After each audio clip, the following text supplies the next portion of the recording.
My guest today is a designer who worked with Tarun Tahiliani as his assistant for 15 years. He started his own brand in the peak of the pandemic, end 2020, and is currently the creative director of Satya Paul. Aseem, thank you so much for your time. Thank you so much, Ambika, for having me. What a fun journey. I remember Yes. when you were at Tarun and I was chasing you in 2008 for a jumpsuit with corals on it. It was in Jersey. Yes. I think it was only for 22,000 rupees, but I was just dying to own it and I called you 1,000 times. So tell me a bit about your time at Tarun. So Tarun has been was like an institute. Immediately after my NIFT, I joined Tarun, and then that journey kind of just took off. And I started there as a menswear junior designer, and every 2 year I got a chance to kind of upgrade my skills and add more value to the brand. And I kept adding more, and eventually I was heading the design team. The time was fab. Each and everything what I did over there, or even time spent with Tarun learning. Imagine I just joined as a junior kid and he kind of gave me all these chances to grow myself into a certain role. And then you started your own brand in the peak of the pandemic. How did that happen? So, having my own brand was always on the cards, not just because of any particular reason. It just what triggers is when you're trained as a designer. I think the whole platform was laid when I was born and I was into art. So it was the only meaningful thing to do. Either you express yourself in some or the other form of art. For me, design happened to be that. And for any designer, I think who's trained and who's gone through this rigorous process of growing, eventually has to express. And your expression can only come when I did it for many years for Tarun, because I would train myself to think like Tarun, but that was still thinking like Tarun. So in around towards when I was finishing my tenure with Tarun, that's when I decided I need to have my own voice. And I did get out. I was consulting for a couple of years. Pooja, my wife, who happened to be the co-founder for the brand, so she's also a trained designer. So we both decided that this is it. It doesn't matter. This time is not going to come back again. So COVID did give a lot of peace time. We started thinking a lot. We started contemplating on things, and we decided that it has to happen now. If it doesn't happen now, then the COVID will finish and there'll be multiple other opportunities which, like, we have to do it now. So But you didn't feel discouraged. What encouraged you during the COVID time to start a business? Because I remember being so negative during COVID and thinking, will this ever end? Yes, we all had these doubts in our mind how the COVID will turn out. Nobody actually knew what's going to happen.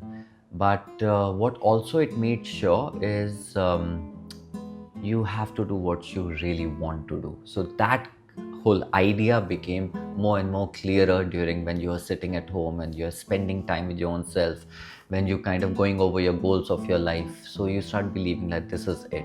So you have to do it now or never. So that kind of worked for me in a very positive way, obviously. And Pooja had given me an ultimatum: Aseem, if you don't do it now, you will never do it. So where was she working before the brand? So Aseem then Kapoor? she was always co-founder, but she was working with Tarun with me in Tarun for a little bit. Then she went ahead and she was handling a lot of interesting things with Good Earth. Yeah. So then eventually, sometime back then, she kind of joined full time, and now she also has her own brand. Oh, what's her brand called? Her brand is called Boyan India. So it's a lovely brand which has been done pretty much to push for the Indian craft towards outside India export. So yes. Wow. But I absolutely love your brand, Aseem Kapoor. I think it had such a fun, cool voice. How did you kind of work on that? And for how long? So I'll tell you. It was so boho chic, so international yet Indian. I think it was so cool. So I realized, and I think it happens with all the creative people, that all you have to do is to have a unique voice. That would be my suggestion to all the designers upcoming, that just be true to yourself. Saying no to a lot of things really helps. Like out of 10 things, if you say no to 8 things, you will find your 2 which are your voice. and you have to repetitively keep doing this exercise with every single thing you do. So I didn't start off that I want to be this boho, that's kind of a brand. I just did what I liked. It just turned out to be something which kind of resonates, because when I look back, my final collection was called Wandering Tribes Gathers No Dust. So it kind of triggered in from the very college. I worked with Iktat, I worked with menswear, I did a very interesting collection, and when I look back, so that was always me. Obviously, when I was working with Tarun, I was trained to think like Tarun because that's what works for the brand. But internally, when I looked, then I realized that was my calling. Wow. And how did Satyapal happen? Satyapal was also very interesting, the whole journeys How and did the they choose conversation. you? How did it start? When you got the first phone call, what happened? And when did you get it?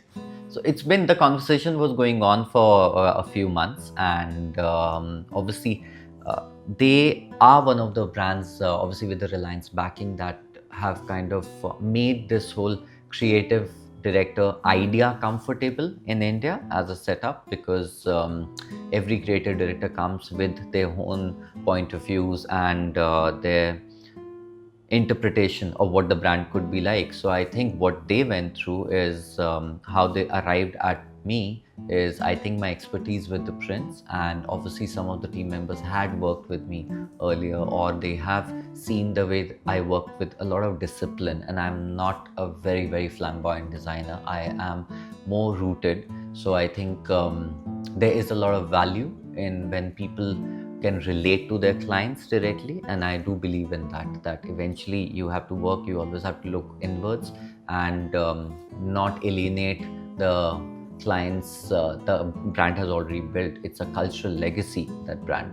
So they have built so many amazing clients and the point of views in the last 40 years. So I think when they chose me, they must have seen something in my work and the way I work, the way I approach design. So when you got the call, what was your reaction? My initial reaction was not very positive. Why? I'll tell you, because I did believe that Aseem Kapoor had hardly completed 5 years. I thought it's a bit too soon, because looking at the shoes that I was filling, there's Rajesh, Pratap, there's A&T, those guys are giants and those guys are inspiration for me. To put myself against those names was intimidating for me. So I kept thinking, maybe I'm not ready enough, maybe the brand is very young. Considering it was 5 years, I'm still in the stage of building my team, building my aesthetic, thankfully is already built, but building my sales channels. There are multiple things that I want to do with the brand. So I thought maybe it's a little too soon. So I was more worried about that side. I was very confident, yes, I will be able to do it because I have managed a team earlier. So managing team was not the issue. It was always that maybe it's too soon, maybe am I ready or not, and because look at the legacy. So what made you finally realize that you are ready for it? I think again Pooja, my wife, she's always the one who keeps pushing me and push me into new categories and new aspects of design and in life in general. So what kind of got me ready was it was more of a challenge. It was that, Aseem, can you do it? I have always pushed myself. Because in my break year between Tarun, also I was consulting 3 firms, because I'm hungry to learn. I just want to, and I do believe that how many years in the industry you just keep learning. I want to learn from everyone. I want to experiment. So this would be my experiment, and this would be an interesting interchange between the current design team and me, and let's see what beautiful things we can come up with. So the whole idea was that I wanted to learn, I wanted to grow. It was my personal growth I was looking at. I'm sure you've spoken to Rajesh, Pratap, Singh and to A&T. Yes. What advice have they given you? I had a very good conversation with Rajesh, and Rajesh seemed very, very positive about the whole thing, and he was like, yeah, I'm so glad that they also looked at somebody who's already actively working on prints. So he was very, very positive about the whole approach, and he said that, Aseem, don't worry, you will do well, you have got the relevant experience. So he was very comforting. And he said, no, Aseem, I'm glad that they chose you, and I think you're going to do very well. But I think so too. I think it's such a perfect marriage. It's like, it's so great they got you. You know, they thought of you, which is so amazing.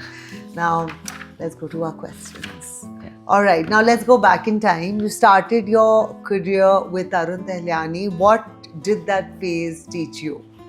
So, with Tarun, and I'll say on behalf of everyone who's worked over there, is in Tarun, you look at systems and design as a business. It is not just an art. Obviously, art is a very important and critical part of design, but it is also looked at, and more importantly, like a business. So I learned about the range planning, I learned about the design calendars, I learned about how you are going to be delivering the VM. So it's a wholesale experience that you get, and also treating it like a business.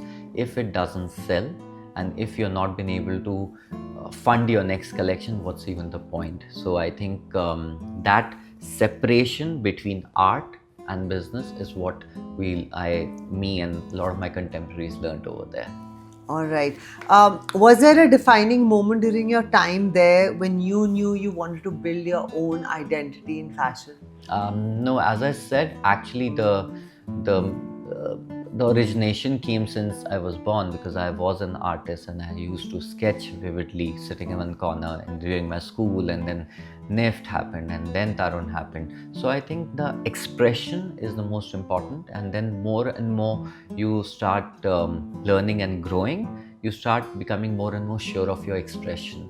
So I think that it was not one defining moment, but it was a cluster of multiple moments which kind of made me reach where I am today. So I want to go back to what you said. You said, which is for all the parents out there who are listening, at which point you said you sketched a lot. So how old were you when you started sketching, and and were you good in your academics? How was that? And or did you just focus on design?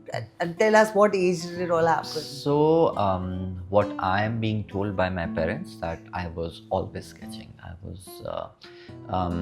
I was a very, very, very quiet and a shy kid.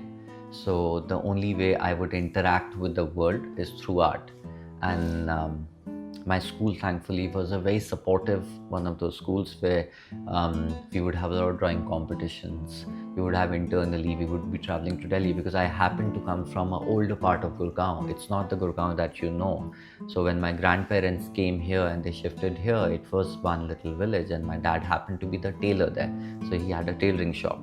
So I somehow, with him, cutting his patterns and doing tailoring, I saw the creative input in some or the other way, and then I would only express as an artist. I didn't know. I had certain colors, and I would just sit in the corner and keep sketching, and without thinking what I'm going to do with it. But thankfully, my school was supportive, and then because of all the exposure I got during drawing competitions, and then eventually NIFT happened. That is also because of my school, and then NIFT happened, and throughout these years, I would only express through art. And I was an average student. I was a good student. I was never a bad student, but it never kind of drove me. The academics never drove me that okay, this is it. But what drove me was always the art. So I wanted to always keep doing something or the other, learn new materials. So so then NIFT happened, and then What a cool school! Which school was it? this was a old small school, Bluebell School in Old Gurgaon. It was the only school. And thankfully, what was amazing was that they always pushed for art and craft. So I think that's when I saw some of my alumni also being in NIFT and NID. So I think that kind of gave us a good roadmap.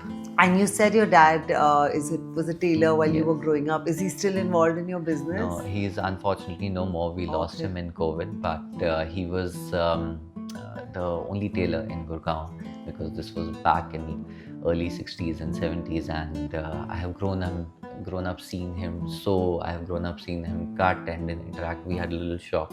So he ran it for many years, for 35 years of his life, and he only took a voluntary retirement when I was working. Very well. How did working under an established designer influence your understanding of Indian luxury versus global aesthetic? For me, what is really special in Indian luxury is the knowledge and in-depth knowledge of craftsmanship. So I think that is when you kind of separate yourself from the global factors because I think in India, in the Indian luxury, the craftsmanship is at its peak, and that is what my learning has been. And what I can learn, or what we all learn from global, is the editing part. That is where kind of Indian kind of go wrong, when the editing is not sharp enough. So I think that is what you learn over there. But in India, it's the craftsmanship. Starting your own label, as you said, you started it in the peak of the pandemic. The market was saturated. Did you find it tough? What gap did you see in the market that others were not addressing? So Ambika, as I said earlier, it was I never went out looking for a gap.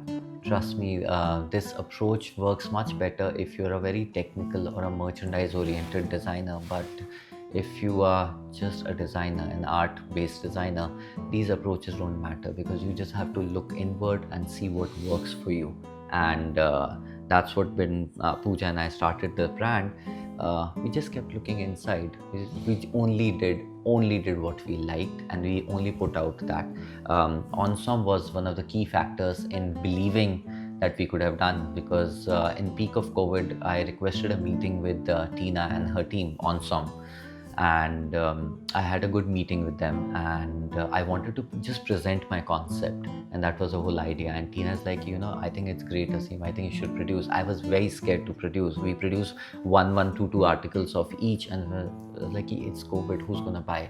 And Tina thankfully was very, very forward-coming, and she was really appreciative of the fact that we did a certain aesthetic, which was also very different from my ex-boss, like Tarun. And so she was very appreciative of that fact, and they did house the collection in Ensemble in Kala Ghoda. And the first day when we launched, in the evening, I got a call from Tina. Is like, we have never seen a response like this. Your rack is gone in one day. Wow. Morning to evening, the rack was gone. They were left with one or two pieces.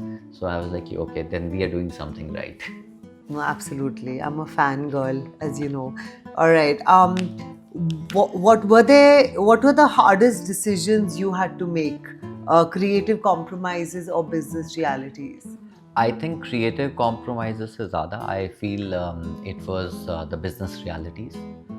When to scale up, when to slow down, what price points, what margins. These are the daily decisions that we all take as entrepreneurs, come designers, is what stops you. Like, as in, these are important decisions, and these are not something that comes naturally to us. I'm talking like maybe on behalf of a lot of other designers, it doesn't come naturally to us. So these are decisions which take much longer and feel much more difficult, but also these are decisions which is going to take you forward. So design was never the issue. It was everything else, everyday challenge, which still is. So how do you overcome that? Over prepare. How do you over prepare? You over prepare by reading, you over prepare by talking, you over prepare by taking it slow. You do smaller bits, you take smaller decisions and see how they pan out. And that's how I kind of learned being an entrepreneur. Speak to a lot of people and do your own research, because that's the only thing. Because you come clueless, because I was heading one side a design team where I had a fabulous design team and the whole infrastructure waiting for me to create something. Here I had to do everything, from infrastructure to housekeeping to admin to every single thing. So every decision was important, and every decision involved finances. Yeah. So you can't just go ahead and take random decisions, because I was backing myself up. Yeah. It was my savings from my job that I had to back myself. I didn't have any other resource. So I had to take all decisions and be extra careful. So if it's not too invasive a question, how much did you save and you were like, this is enough to start? I think I must have saved a certain few lakhs. And thankfully, but I was 100% sure I want to start a brand which is... What is few lakhs? 70 could be few, 5 could be few. It was never 70. We could not save 5 70. could be few. Yeah, I think it must be 20 or something in my Okay. entire this thing. Okay. And then I realized that maybe it's okay, it's enough. Now it's good to start. But thankfully, Ambika, till now, from the very first month, we have been positive. We have never ever been negative. The business has paid for itself. Even that saving never got used. So Oh, because lovely. you just have to work Yeah. extra hard. I just realized that you work with vendors, you try and put in lesser infrastructure, reduce your fixed costs. Yeah. That's the only way you could do it. Lovely. All right. Did you ever doubt the sustainability of your brand? Did you Mm, ever have a doubt you while know, I have, starting? Because I, I mean, I actually love your story. It was started in 2020. We're now in 2026, and you are, apart from your own brand, also heading Satya Paul. I think it's so magical. So, did you ever have any doubts in 2020? I have doubts every single day, Ambika. You just feel that, What are your uh, doubts? How have the doubts my changed? doubts are always, as an artist, you always feel insecure. You always feel maybe you're not good enough. Maybe you have managed to fool the world for this long. Maybe you will not continue later. So there's always a doubt about your art and your knowledge and your this thing. Then also, this is a entrepreneurship. This is it's gonna see its ups and downs, and I'm fully aware of this. I'm not a fool that believing that things only keep going well. Things don't really always go well. So you have ups and downs. You have your aesthetic. Maybe people love this aesthetic today, maybe they don't tomorrow. How are you going to branch out? What are the other collaborations you're going to do? What if you do something wrong in life? So that whole continuous fear, but it also keeps you very sharp. It always makes you so aware that I don't have the luxury of failing. So you just have to rather take smaller steps than take a very big one and just fail. Your designs balance structure and fluidity. How do you define the Aseem Kapoor aesthetic today? It comes from the chaotic mind. I feel that I might come across a very calm and an easier person, but the mind is chaotic. Mind, there's always so much going on. So, how I defined my brand was always a controlled chaos.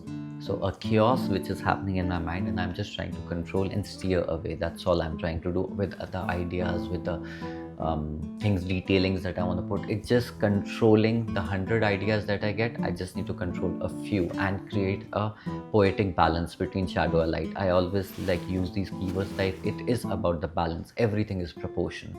So the aesthetic is, I think, a controlled chaos and a balance between shadow and the light. It's just about the balance, proportions, nothing else. Okay. How do you stay relevant in a fast moving industry while maintaining a distinct voice?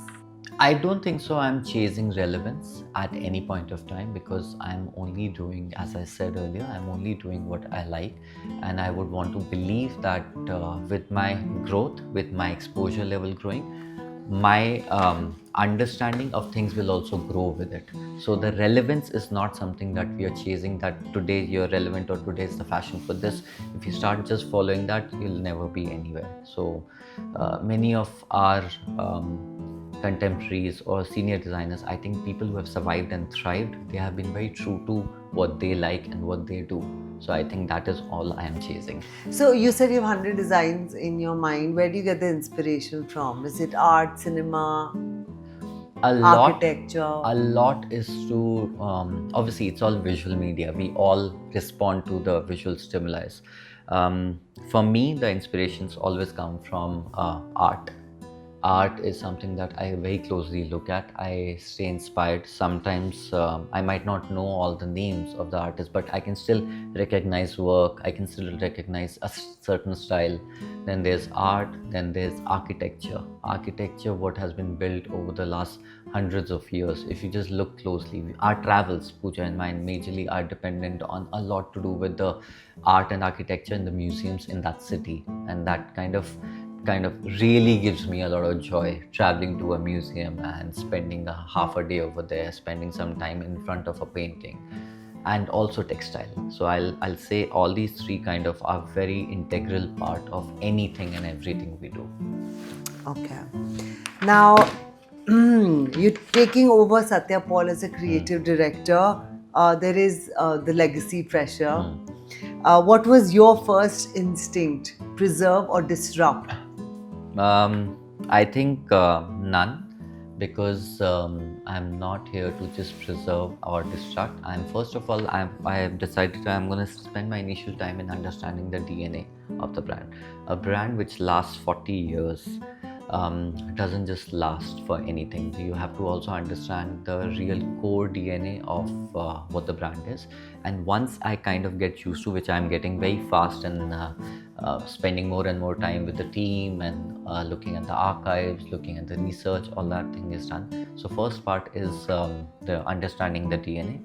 And then I don't think I'm gonna go into disruption mode at any point of time right now, because the idea is, as I said, it is understanding of the brand and then kind of evolve out of my understanding. It's going to be a slower process, but definitely it's going to be I'm going to be looking at all the aspects from the financial aspect, because it's very important for, in a way, like it's going to be how each and every decision that I make for Satyapal right now is also going to some or the other way impact the finances. So I think it's very important for understanding and survival and then thrive. But I also think it lasted for 40 years because it was predominantly a sari brand, and for a Yeah. lot of people who thought, oh, it's a designer sari.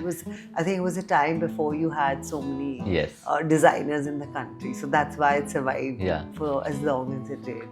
And anyway, so how do you reinterpret? Have you started work? Yeah, I've started work. How do you reinterpret a heritage brand for a younger, more global audience? I think what I'm trying to work around there, and my initial ideation would be to kind of simplify things, because the global audience and the new audience needs a little more simplicity, because otherwise it's a burst of color which is going to happen still, but it is also going to be execution, presentation. There are multiple aspects of how you communicate about a design. So burst of colors is not going anywhere, because that is what the brand stands for, that is the DNA. But how you present and how you kind of communicate the same, I think that needs to kind of simplify, and then that's what appeals to the world right now. I believe that in some or the other way, if you can find the DNA and simplify it so that it reaches more people. So that's the idea. Okay. What does what does your role in Satyapal mean to you personally? I think on a personal level, it was again engaging, and I'm looking at, as I said, my personal growth in this. Obviously, it's gonna take a lot more time, and a lot more of my time, which was divided in multiple other things. Now the focus is there that Satyapal is going to take a certain amount of time, and I think at a personal level, it's been heartwarming, and the whole legacy thing that we spoke about, that how putting the brand or me against such giants, I think that is something which I'm very proud of. So I think personally at that level, it's been very positive for me. I always wondered how Karl Lagerfeld was a creative director at Fendi, at Chanel, and then he had his own label as well, apart from the other things he did. So how is it going to be for you? I'm sure you've spoken to Rajesh and A&T. How do you divide your mind and your creativity that this will work here and that will work there? So I'm going to see, the thing is that I'm going to learn this, because it's, as a designer, it's very difficult to stop. It's like you're becoming Karl Lagerfeld. Yeah. So it's also no, but then I think it's, as a designer, it's very difficult to stop, because design and art comes from inside. Yeah. It's not based on any rules or any paycheck. It comes clearly on what you feel from inside. Intuition. That's why it's very, very important for Aseem Kapoor to stay true to Aseem Kapoor, while Satyapal, the burst of color, stays true to what it is. The day I try and mix both these is going to be a trouble. So I think it's important that both the DNA stay true, and I work in both the places as a pure creative director, accessing, working with the archives, working with the team. The team is amazing. They have amazing team, great infrastructure, all those things. So those all access I never had. So I think it's going to be my playground. It's going to be a lot of fun. Yeah. Is Indian fashion finally moving away from bridal dominance into a more diverse global conversation? Or you think even for you, it's weddings first. People are shopping for weddings. Um, I feel that it is moving away, but it's in a very slowly. It's moving very slowly. Considering we Indians love to shop around the wedding and the occasions, so till the time the buying patterns don't change, thankfully with smaller events coming, a lot of people dressing up for friends' birthdays and other occasions. There has to be some occasions, and we Indians still now have been exposed to crazy amount of time and money you spend on the weddings and the festivities. So that's why the whole centered around the fashion design industry is kind of centered around certain communities, certain occasions, because it's a very natural phenomena that if the customer is coming to buy for a certain thing, you will design for that. Yeah. So if a customer is buying for a mehendi or a sangeet, you will land up branching or kind of bracketing yourself in a certain thing. But thankfully now with the new breed of designers, I see a lot of day wear coming along in a very beautiful way, and like we should all be proud of that. Okay. What do Indian designers still get wrong while trying to appeal internationally? Or you think there's so many Indians, they do not really try to appeal internationally? I think the only thing that I would change, or though they're, I think whichever Indian designers, if you see internationally, they're doing very well and they're doing a very good job, especially when you talk about couture. But I think what we have not been able to kind of branch out into the ready-to-wear space. Ready-to-wear space is still internationally or everywhere, it still has an option, has an opening, but Indians have mastered and Indians have been doing very well whenever it comes to the embroidery or surfaces on this aspect. So I think there's a lot to be done on the ready-to-wear space. But having said that, whatever Indian designers have gone ahead and shown, and I think they're doing very well. How do you feel about the Kolhapuri Chappal episode where we took it so personally and we continue to, if our Bandhani or the Kolhapuri is shown by an international designer? I don't see any problem in Kolhapuri or Bandhani being shown. The only problem I would have is when they would write inspired by Kolhapur or Kolhapuri, while it is a Kolhapuri. It is not inspired, it is that product. So I find that silly. I have no problems. I think everybody has to borrow from each other. Till now, just because of lack of internet or lack of awareness, people didn't know where all Indian designers were getting their inspirations from. What does that even mean? We take inspiration, everyone. That's the art form, that's the beauty. But I just feel that give it its due. That's all. I think everyone should borrow from each other. All right. Okay. Do you think storytelling or craftsmanship is more important in today's luxury market? Storytelling without craftsmanship is hollow. I believe that because if you don't have the craftsmanship and if you don't have confidence on what you create, how you create, and if there's no soul, storytelling is just a few words. Having said that, I think craftsmanship is very important, but to communicate and to relate to people emotionally, I think storytelling comes in handy there. Earlier times when all Tarun, Rohit Bal, all these designers were there and they were doing amazing storytelling, but it was still limited to a certain kind of people who were exposed to their work, who would wait to watch it in news. But it was still limited. The communication was very limited. Everything was very inaccessible. Yeah. What these guys did, Fashion Week or being part of Fashion Week was like just an elite club. Nobody knew what's happening inside those tents. Yeah. But now it's all in the open. So now storytelling more than ever is very, very important. And everybody has to have a story. Earlier also they had, but it was limited to a very confined few. But now it's everybody has a right. But you were with Tarun for 15 years. I'm sure you worked with a lot of Bollywood stars. Take us through some anecdotes. I think I did work with a lot of Bollywood during my Tarun time, from Shilpa Shetty, who was like a regular with our studio, and she loved Tarun and the clothes, and so she was one constant person who we continuously dressed. And we saw the rise of like a Deepika Padukone also, who was part of initially when she had just started film. So I think she shot for Tarun, and it was a beautiful, beautiful shoot. And then immediately she took off.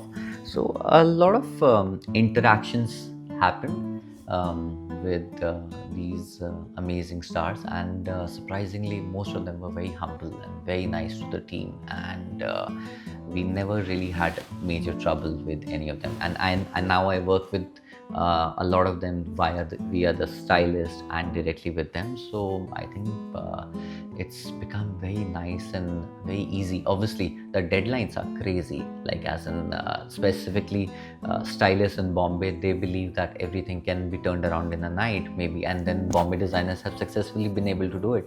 But for us, we just have to like quietly say sorry, we can't be part of this, because if I'm not 100% convinced and deliver you something in if it certain thing requires a week's time or a 10 days time, you have to give me that time. You can't say that okay, the star has woken up and she wants to get dressed for this and this is what she wants.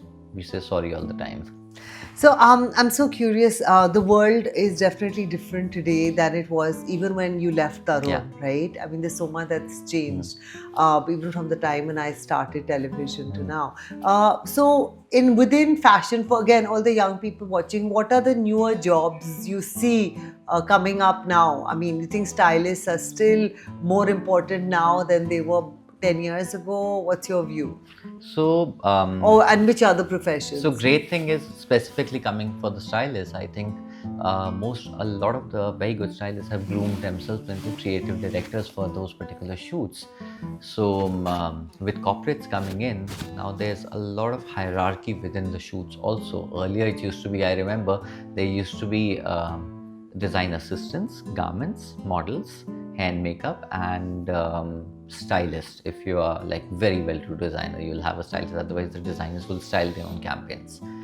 But now, whenever I work with a corporate or whenever we see, there's a list of 100 people on the sets, including the marketing team and all these. So right now, I think because of the corporates coming in, jobs have increased drastically. It was never the same. It was to communicate. I feel the design communication or the storytelling has been one factor which has increased jobs drastically, from people who write, the people who are marketing that, then there are people who are communicating that on sets, on shoots, copywriters. So I think the number of jobs are just drastically improved or increased in the last few years, in every part of design. Within the design also, now you have R&D teams. Now in R&D teams, you get specific people who are only working on surfaces and they're not working on fashion. Then you have fashion designers. So then it's a fun time. Now there are a lot more jobs and a lot more things to do. Wow. While our channels keep shutting down, yes. Yeah. Okay, but that's lovely. Tell us personally for you, personally for you, you told us how you were in Old Gurgaon and then you went to NIFT and then you worked at Tarun and then you started your own brand and now you have Satya Paul on your plate. What was the exact moment you felt I've made it? Ambika, I'm not even close to making it. This is not even a start. This is just, it's just a journey that I'm having fun. There's nothing like making it for anyone. I think the day you feel that you've made it, you should just stop, and I'm nowhere gonna stop right now. And I have a question for you. Now you're so much closer to the Reliance team, who keeps shopping for designer brands like Candy. So are you ready if you were to be asked to kind of sell a stake? Are you ready now or would you wait? I would wait. I still feel that there's a lot, and I'm aware of this, that the moment you get an investor on board or sell part of your company, not just your stakes, but also part of your voice also goes. To have your voice and still sell your stake, I think the companies have to be a little more matured. And I'm working towards it, that having more credibility for the company, to have a bigger client base, to have more sales channels. And once I feel that I have saturated my bunch of knowledge, what I have accumulated all these years, that's when I will go for investor or another knowledge base. We'll keep watching. All right. All right. If you weren't a designer, what would you be? I think I would be an artist. All right. Your toughest critic and your biggest supporter? That would be my wife, Pooja. All right. One trend you think should disappear immediately? Expecting the creative director to be content creators, I think should just stop. That is kind of very painful. One Indian designer you admire right now?